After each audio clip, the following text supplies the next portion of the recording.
So hello everyone. आज का topic जैसे कि आप देख पा रहे होंगे कि मैटर के बारे में डिस्कस करेंगे। और ये मैटर किस में है तो केमिस्ट्री फिजिक्स में बेसिकली आपको जो है साइंस में आपको मैटर के बारे में पूरा डिटेल में समझोगे। तो मैटर है तो उसके बारे में डिटेल में समझोगे कि इसका जो प्रॉपर्टी क्या है, फिजिकल प्रॉपर्टी क्या है, इसका केमिकल प्रॉपर्टी क्या है, ये पूरे यानी कि आप पूरा डिटेल में समझोगे।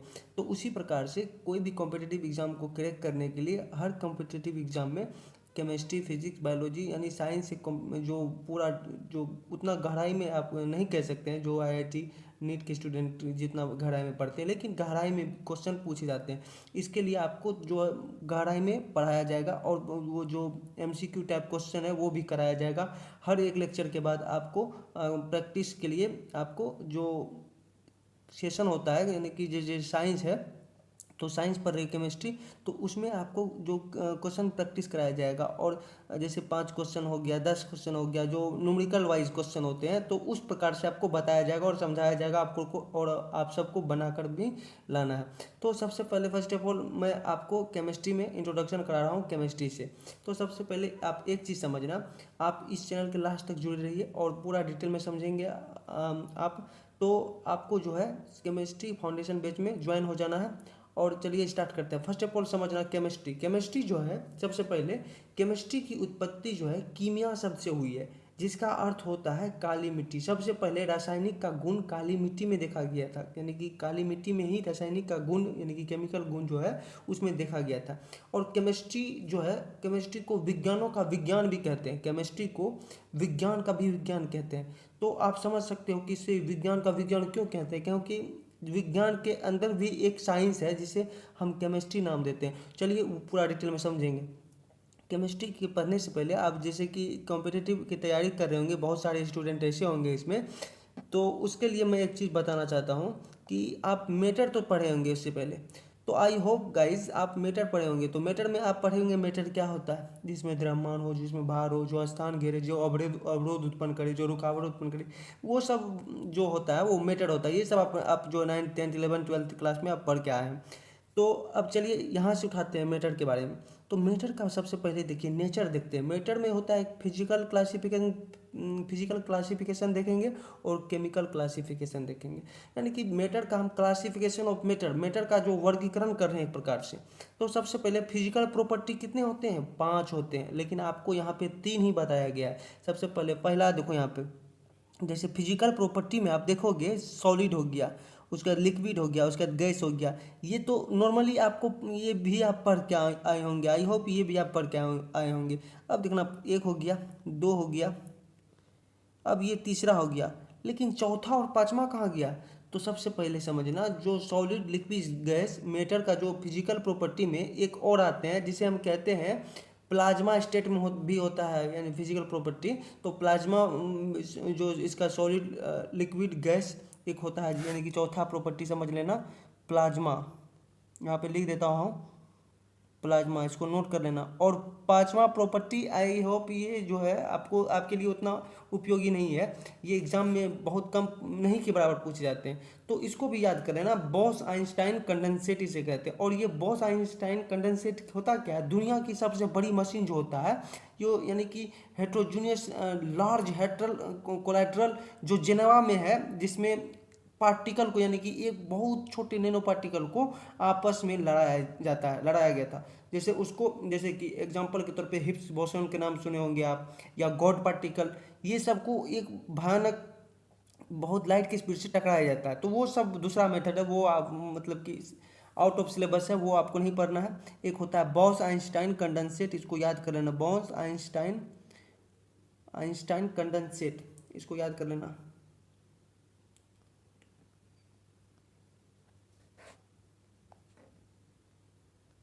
इसको आप नोट कर लेना। जैसे कि फर्स्ट हो गया प्लाज्मा, यानी चौथा, यानी ये पहला हो गया, पहला दूसरा तीसरा, और चौथा हो गया प्लाज्मा और बॉस आइंस्टाइन कंडेंसेट। ये आपको समझ में आ चुका होगा। अब चलिए आप आगे समझते हैं।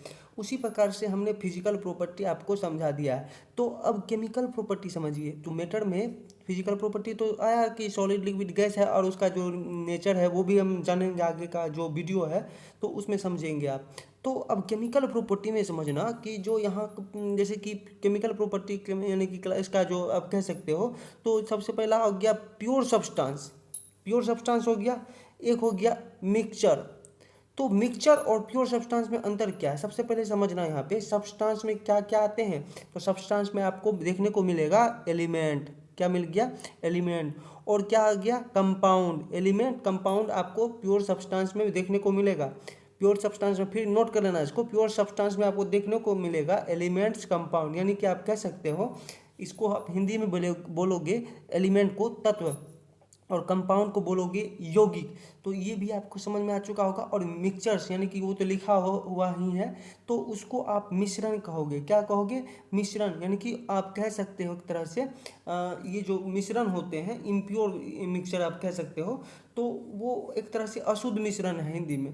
तो ये आपको नॉर्मली आपको इतना बात आपको समझ में आ गया होगा। अब समझिए, अब देखिए एलिमेंट का भी पार्ट्स होते हैं, चलिए समझते हैं। सबसे पहले एलिमेंट जो होते हैं, तो एलिमेंट का जो आप डेफिनेशन होता है, ये सब आप जो है अब ये भी आपको पता होगा। जिन स्टूडेंट को एलिमेंट पता नहीं है, तत्व पता नहीं है, यौगिक पता नहीं है, कि नहीं, इसका डेफिनेशन आपको समझना होगा। थोड़ा सा आपको पढ़ने से पहले आपको इसके लिए प्रिपेयर होकर आना होगा।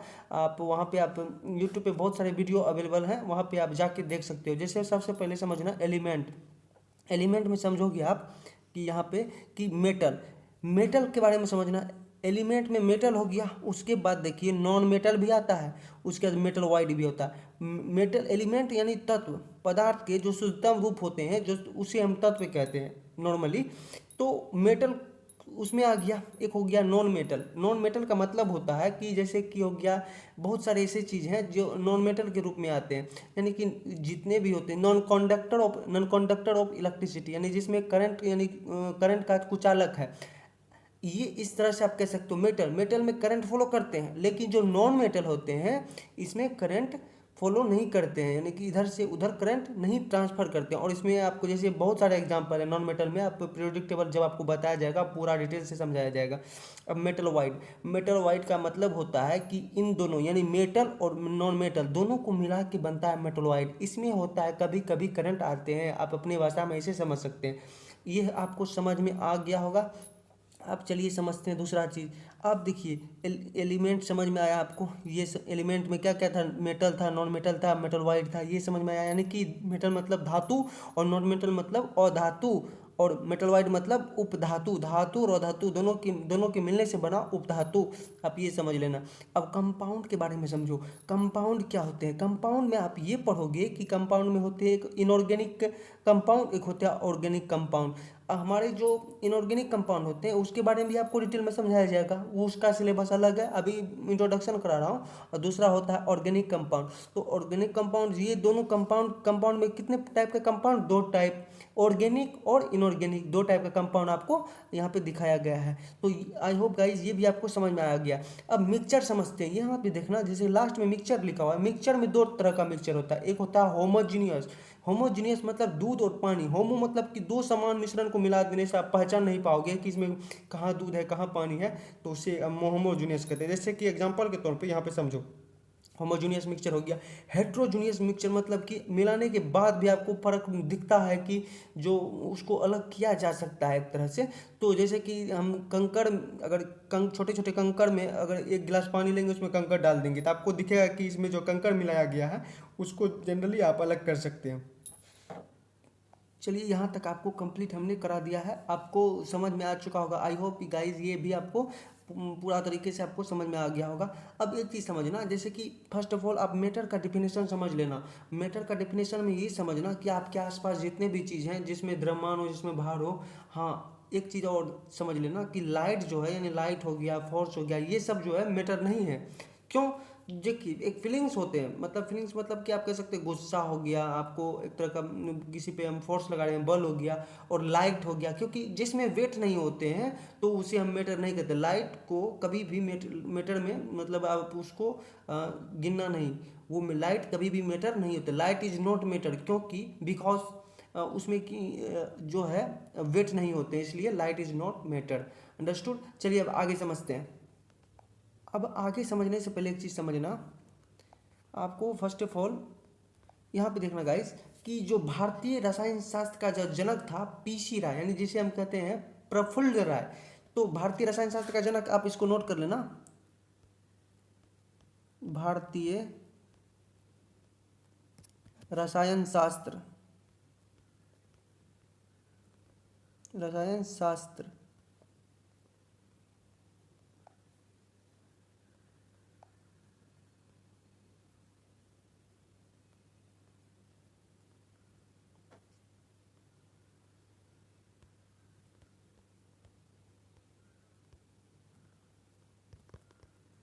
पीसी राय। क्या होगा?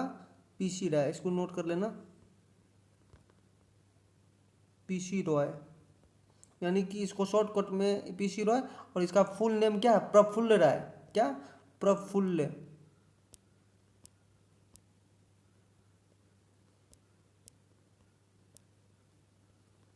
इसको नोट कर लेना।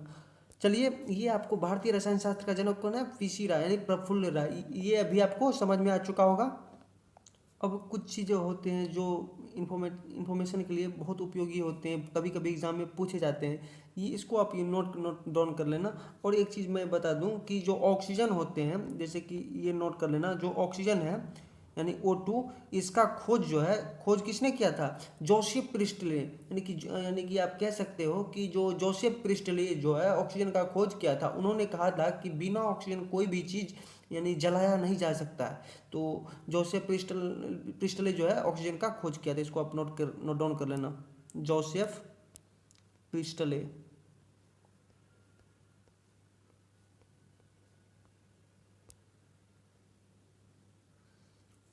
खोज किया था ऑक्सीजन का, ये आप नोट डाउन कर लेना। चलिए, अब इतना चीज़ अब समझ में आ चुका होगा।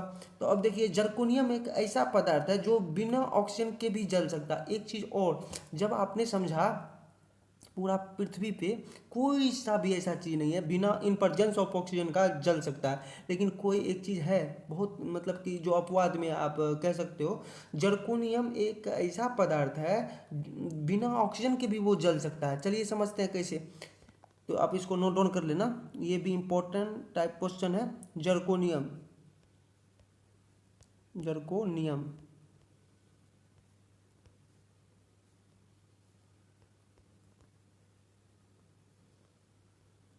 बिना ऑक्सीजन ऑक्सीजन के जल सकता है।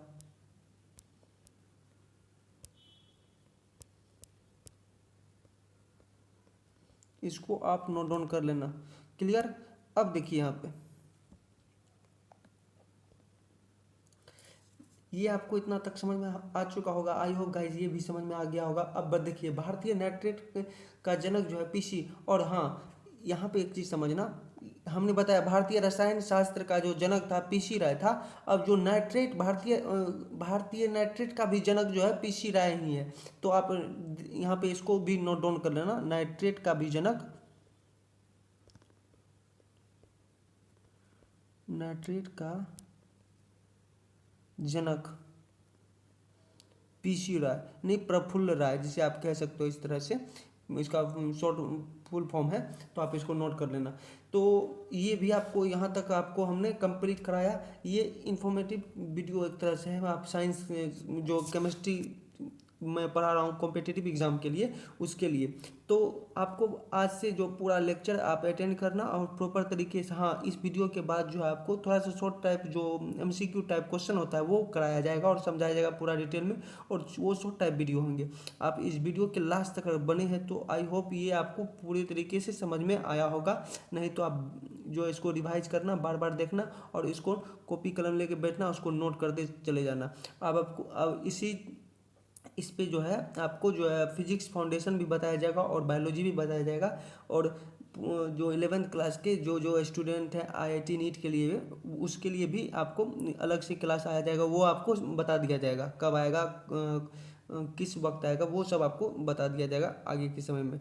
आप ये सब नोट कर लेना। और एक चीज़, एक बात यहाँ पे नोट करना, जैसे कि आपको एक होमवर्क देता हूँ मैं, जैसे कि एलिमेंट हो गया, आपको ये कंफर्म करके आना है कि एलिमेंट क्या होते हैं। एलिमेंट हो गया, इसके बारे में आपको जानना है। एलिमेंट यह एक जैसे परमाणु से बने होते हैं, जैसे कि एलिमेंट के बारे में देखो यहाँ पे, जैसे कि एक चीज़ समझना, एलिमेंट के बारे में थोड़ा सा डेफिनेशन दे देता हूँ और थोड़ा सा समझा देता हूँ। एलिमेंट का मतलब तत्व, पदार्थ के शुद्धतम रूप को तत्व कहते हैं। तो ये समझ में आया, यानी कि एलिमेंट कहते हैं, तत्व मतलब एलिमेंट, आपको समझ में आ चुका होगा। यानी कि आप ऐसे भी कह सकते हो, यह एक ही जैसे परमाणु से मिलके बने होते हैं, जैसे कि सोना हो गया, चांदी हो गया, लोहा हो गया, तांबा हो गया। आप एग्जाम्पल के तौर पे सोना, सोना जो है, सोना अपने जैसे परमाणु से मिलके, उसी टाइप के परमाणु से मिलके बने होते हैं वो जैसे, तो उसे हम एलिमेंट कहेंगे। अब एग्जांपल के तौर पे चांदी, चांदी भी जो है वो अपने जैसे परमाणु, चांदी के जैसे परमाणु से मिल के बने होते हैं, उस वो हो गया चांदी, यानी कि वो हो गया एलिमेंट, वो भी कहा जाएगा एलिमेंट।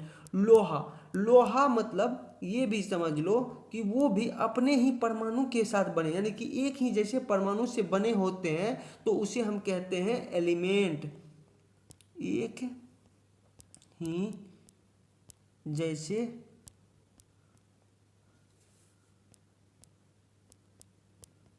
परमाणु से बने होते हैं,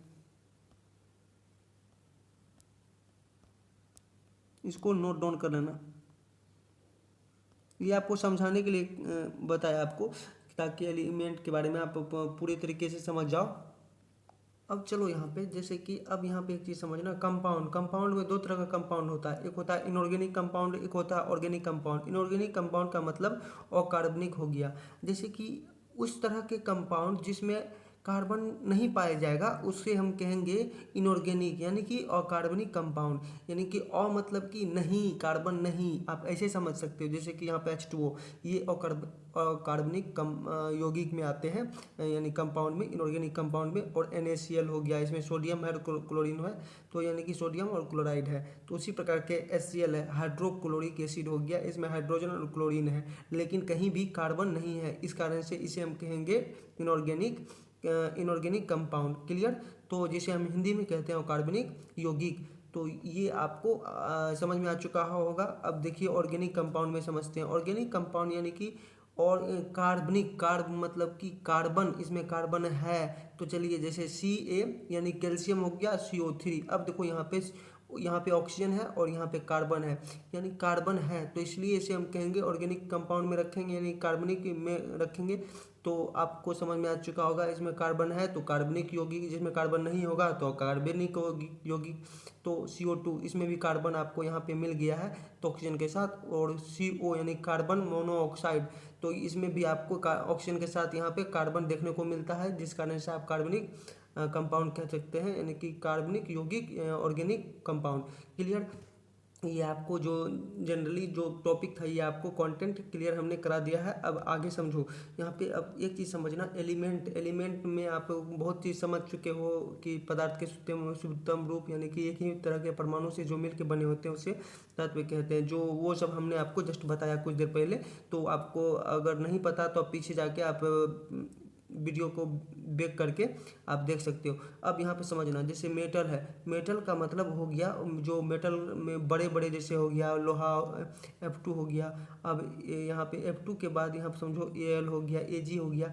ये सब जो है एक तरह का बड़ा बड़ा चीज़, जैसे इसमें मेटल में करंट फ्लो करेंगे, और उसमें जो बहुत ज़्यादा जिसमें करंट फ्लो करेगा, जैसे कि आयरन हो गया, जो जिसमें ट्रांसफार्मर हो गया, जिसमें बहुत ज़्यादा करंट फ्लो कर, नॉर्मल सी बात ये समझिए, इसमें बहुत ज़्यादा करंट फ्लो करेगा तो उसे हम कहेंगे, तो उसे हम रखेंगे इलेक्ट्रिक, उसे कहेंगे इलेक्ट्रिक। लेकिन जिसमें करंट बिल्कुल भी फ्लो नहीं करेगा, जैसे ऑक्सीजन के तौर पे यहाँ पे O2 समझ लो, इसमें करंट मतलब कि non conductor of electricity, good conductor of electricity, non conductor of electricity, मतलब करंट फ्लो नहीं करेगा। अब देखो मेटल वाइड, मेटल वाइड का मतलब ये समझना आपकी छोटे छोटे चीज़ जो होते हैं, यानी कि करंट इसमें बहुत कम मात्रा में ट्रेवल करेंगे। जैसे कि मोबाइल का चार्जर हो गया, वो क्या हो गया आपका इलेक्ट्रॉनिक हो गया।